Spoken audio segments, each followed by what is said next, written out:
اعوذ باللہ من الشیطان الرجیم بسم اللہ الرحمن الرحیم السلام علیکم ورحمۃ اللہ وبرکاتہ۔ امید کرتی ہوں کہ آپ سارے خیر و عافیت سے ہوں گے اور اللہ تعالیٰ سے دعا ہے کہ اللہ تعالیٰ آپ سب کی تمام پریشانیوں کو مشکلات کو آسانیوں میں تبدیل کرے۔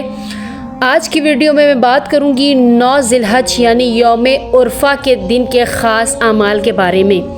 یوم عرفہ کا دن تقدیر بدلنے کا دن ہے، کیونکہ یہ ذی الحج کا جو پہلا عشرہ ہوتا ہے ان دنوں میں سے ایک دن ہوتا ہے، یعنی 9ویں ذی الحج کا دن ہوتا ہے، اور اس دن اللہ تعالیٰ اپنے بندوں کی سب سے زیادہ مغفرت کرتا ہے۔ اور اس دن کا روزہ یعنی 9 ذی الحج کا جو روزہ ہوتا ہے وہ پچھلے 1 سال کا اور آنے والے 1 سال کے گناہوں کا کفارہ بن جاتا ہے۔ آج کی ویڈیو میں آپ لوگوں کو یوم عرفہ کے دن کا یعنی 9ویں ذی الحج کے روزے کا جو ہے میں ایک عمل بتاؤں گی۔ اس دن ویسے تو ذی الحج کا جو پہلا عشرہ ہے یہ بہت زیادہ فضیلت والا جو ہے عشرہ ہوتا ہے۔ اس دن کیے جانے والا جو بھی نیک عمل ہوگا، نفلی نمازیں پڑھتے ہیں، روزے رکھتے ہیں، صدقات دیتے ہیں، اس مہینے میں یہ جو پہلا عشرہ ہے جو بھی آپ نیک عمل کریں اس کی سب سے زیادہ فضیلت ہوتی ہے۔ باقی مہینوں میں کیے جانے والے نیک اعمال سے زیادہ اس مہینے میں کیے جانے والے کا ثواب زیادہ ہے۔ حتیٰ کہ یہ بھی کہا جاتا ہے کہ حدیث میں آتا ہے کہ اگر کوئی شخص جہاد پہ جائے اور وہ عمل بھی اتنا فضیلت والا نہیں ہوگا جتنا ان 10 دنوں میں کیے جانے والے اعمال فضیلت کے حامل ہیں۔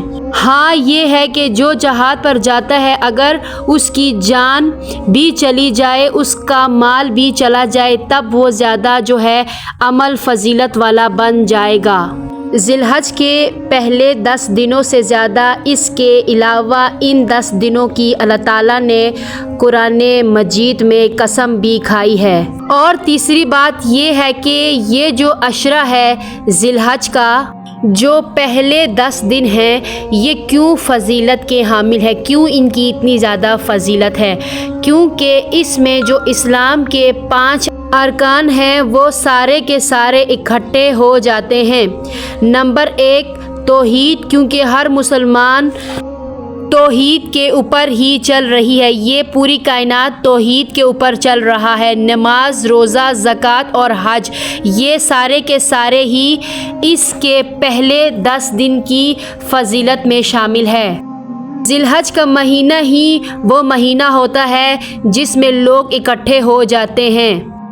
سارے لوگ اس مہینے میں زیادہ سے زیادہ زکوٰۃ دیتے ہیں، صدقہ دیتے ہیں، نمازیں پڑھتے ہیں اور حج بھی ادا کرتے ہیں۔ اسی لیے اس ذی الحج کے مہینے کے جو پہلے 10 دن ہیں یہ بہت زیادہ اہمیت کے اور فضیلت کے حامل ہیں۔ اس مہینے میں زیادہ سے زیادہ لوگ نیکی کرتے ہیں، زیادہ سے زیادہ اچھائی کرتے ہیں۔ اسی منتھ میں نیک اعمال زیادہ سے زیادہ لوگ کرتے ہیں، تو اسی دلائل سے ثابت ہوتا ہے کہ ذی الحج کا جو پہلا عشرہ ہے وہ دنوں کے لحاظ سے پورے سال میں سب سے زیادہ فضیلت اور اہمیت کے حامل ہیں۔ اور راتوں کے لحاظ سے بات کی جائے تو رمضان المبارک کا جو آخری عشرہ ہے یہ راتوں کے لحاظ سے سب سے زیادہ فضیلت رکھتی ہے، کیونکہ اس میں لیلۃ القدر کی رات ہوتی ہے۔ اس کے علاوہ آپ لوگوں نے تکبیرات جو ہیں زیادہ سے زیادہ پہلی ذی الحج سے لے کر آپ لوگوں نے 13 ذی الحج تک زیادہ سے زیادہ کچھ تکبیرات ہیں، ان کو آپ لوگوں نے دہرانا ہے۔ تکبیرات ہیں جیسے اللہ اکبر لا الہ الا اللہ واللہ اکبر اللہ اکبر وللہ الحمد۔ یہ جو تکبیرات ہیں آپ لوگوں نے اس تکبیرات کو یکم ذی الحج سے لے کر 13 ذی الحج تک زیادہ سے زیادہ اس کو پڑھنا ہے۔ اس کے علاوہ آپ کو ایک اور کلمہ بتاتی چلوں جو آپ لوگوں نے یکم ذی الحج سے 13 ذی الحج تک پڑھنا ہے۔ وہ کلمہ ہے اللہ اکبر کبیرہ والحمد للہ کثیرہ سبحان اللہ بکرۃ و اصیلا۔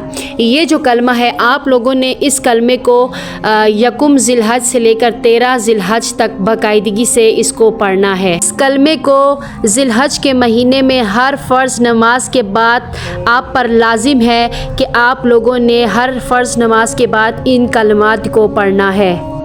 اونچی آواز میں آپ لوگوں نے ان کلمات کو ذی الحج کے مہینے میں ہر فرض کے نماز کے بعد دہرانا ہے۔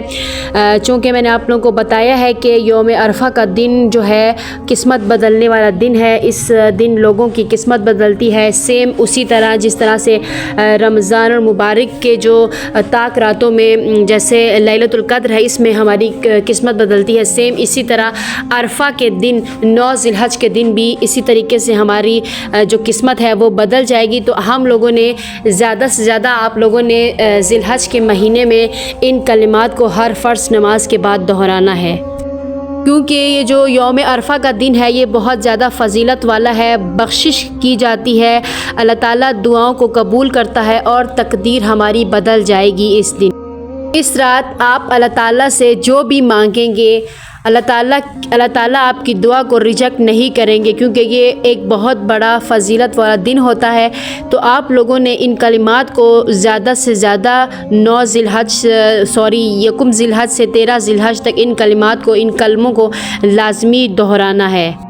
پھر آپ لوگ 9 ذی الحج کو اپنی حاجت کے لیے، اپنی پریشانی کے لیے، اپنی مشکل کے لیے 9 ذی الحج کو آپ لوگ روزہ رکھنا چاہیں تو لازمی روزہ رکھیں، کیونکہ اس دن 9 ذی الحج کو روزہ رکھنے کی بہت زیادہ فضیلت ہے اور اہمیت بھی ہے۔ پھر روزہ لازمی رکھیں۔ روزہ رکھنے کے بعد آپ لوگوں نے سورہ بقرہ کو پڑھنی ہے۔ میں آپ لوگوں کو سورہ بقرہ ہی ریکمینڈ کروں گی، کیونکہ سورہ بقرہ جو ہے قرآن مجید کی سب سے طاقتور سورت ہے اور اس سورت کی بہت زیادہ فضیلت اور اہمیت ہے۔ اس سورت کے بہت بڑے بڑے کام ہیں ہماری زندگی میں، بندشیں ختم ہوتی ہیں، جادو کے اثرات ختم ہوتے ہیں، آپ کی دعائیں قبول ہوں گی اس سورت سے، اور لوگ جو اپنی زندگی میں پریشان ہیں، جو کسی بھی حادثے کی وجہ سے، کسی بھی مشکل کی وجہ سے، تو یہ جو سورہ بقرہ جو ہے بہت زیادہ فضیلت اور اہمیت کے حامل ہیں۔ تو اسی وجہ سے میں آپ لوگوں کو سورہ بقرہ ہی ریکمینڈ کروں گی کہ آپ لازمی سورہ بقرہ کو پڑھیں۔ یوم عرفہ کے دن بہت زیادہ فضیلت کے حامل ہیں۔ جب آپ روزہ رکھیں 9 ذی الحج کو تو آپ لوگ اس عمل کو لازمی کریں۔ روزہ رکھنے کے بعد آپ لوگوں نے سورہ بقرہ کو تہجد کے نماز کے بعد پڑھنا چاہیے تو تہجد کی نماز کے بعد پڑھ لیں، یا فجر کی نماز کے بعد، جو لوگ کہتے ہیں ہم فجر کی نماز کے بعد پڑھیں گے تو بے شک فجر کی نماز کے بعد پڑھ لیں، کمپلیٹ پڑھ لیں، یا ظہر کے بعد پڑھ لیں، یا ہی ایک دن میں مغرب کے افطاری سے پہلے آپ اس سورت کو پڑھ لیں۔ آپ اس سورت کو جو ہے ڈیوائڈ کر کے بھی پڑھ سکتے ہیں، ایک 12 فجر کے بعد، ایک تہجد کے ظہر کے بعد بھی، تہجد کے بعد بھی، اس طرح سے آپ لوگوں نے 3 حصوں میں ڈیوائڈ کر کے آپ لوگوں نے سورہ بقرہ کو بتائے گئے طریقہ کار کے مطابق ختم کرنا ہے۔ انشاءاللہ اس عمل کو کرنے سے آپ کی قسمت لازمی بدل جائے گی۔ رمضان کا مہینہ تو گزر گیا، تو ابھی قسمت بدلنے کا دن 9 ذی الحج کو اس عمل کو لازمی کریں، سورہ بقرہ کو لازمی پڑھیں، جو روزہ لازمی رکھیں۔ انشاءاللہ آپ کی جو بھی مشکل حاجت ہے، جو بھی آپ کی پریشانی ہے، آپ لازمی اپنی کوششوں میں کامیاب ہوں گے۔ بہت ہی پاورفل عمل آج کی ویڈیو میں آپ کو بتاؤں گی۔ کوشش کرنی ہے کہ آپ لوگ باوضو میں رہیں، وضو ٹوٹ جائے تو دوبارہ وضو کر لیں، تکبیرات کو پورا دن آپ لوگوں نے پڑھنا ہے، سورہ بقرہ کو پڑھنا ہے، تکبیرات کو پڑھتے رہنا ہے۔ خاص کر 9 ذی الحج کو آپ لوگوں نے لازمی ان چیز کا اہتمام کرنا ہے۔ تھوڑی مشکل ہوگی، آپ لوگوں کو تھوڑا ٹائم لگے گا، لیکن انشاءاللہ تعالیٰ اس دن اس عمل کو کرنے سے آپ کی پریشانیاں، مشکلات، آپ کے قسمت کے دروازے کھل جائیں گے، آسمان کی طرف سے بھی، آسمان کے سارے دروازے بھی آپ کے لیے کھل جائیں گے۔ اس قدر اس عمل کی فضیلت اور اہمیت ہے۔ تو امید ہے کہ آپ لوگوں کو عمل سمجھ میں آ گیا ہوگا۔ ملتے ہیں آپ سے اگلی ویڈیو میں، تب تک کے لیے اپنا بہت سارا خیال رکھیے گا۔ اللہ حافظ۔